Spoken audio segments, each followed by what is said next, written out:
This video is about servicing the EXUP valve on 9899 R1s.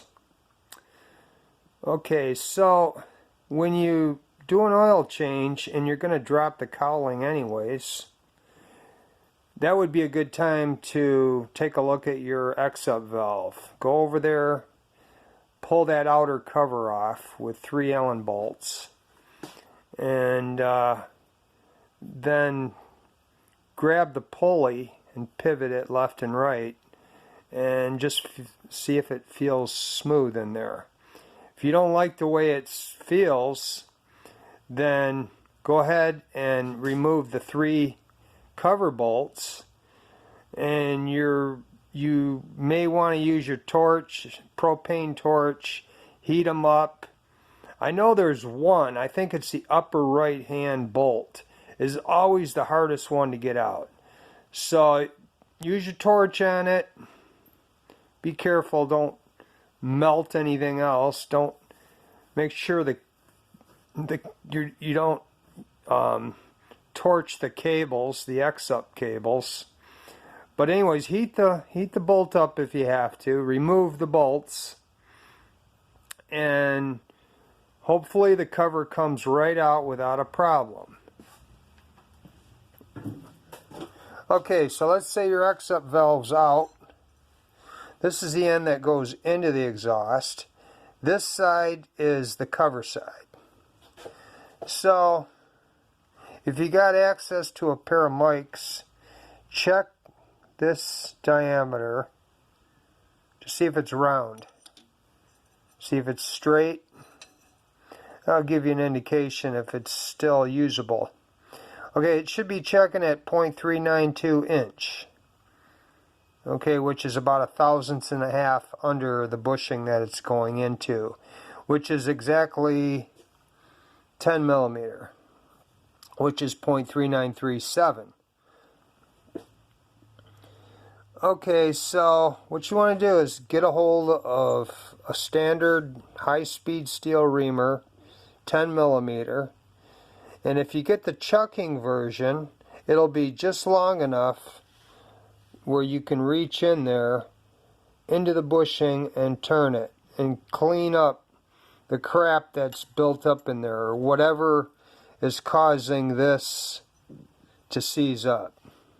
You're not going to take any metal out. Don't worry about that.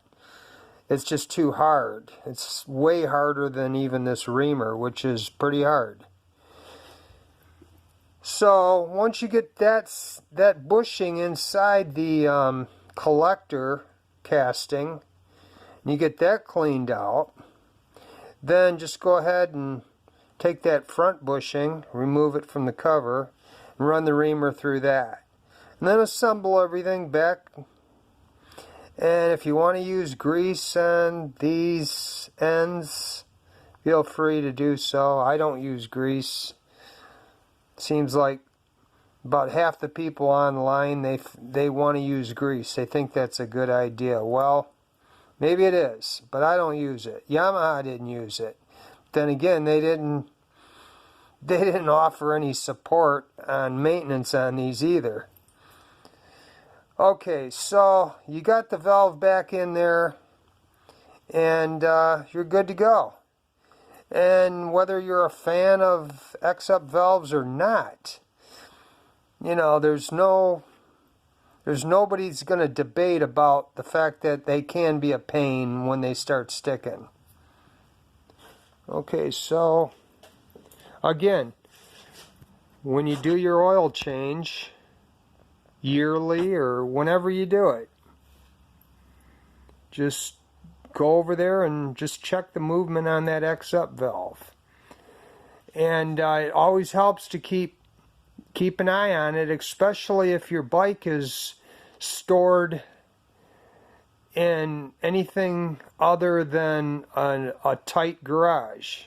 You may want to keep a good eye on them. This bike here, I purchased it, and the fella kept it in a shed, and from what he didn't tell me this, but it seemed like it was in there for maybe 3-4 years at one time without even being touched.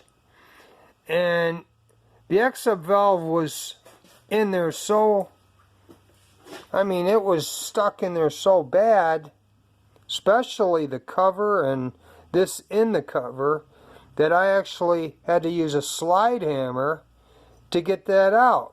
And I never did get this end out of the cover.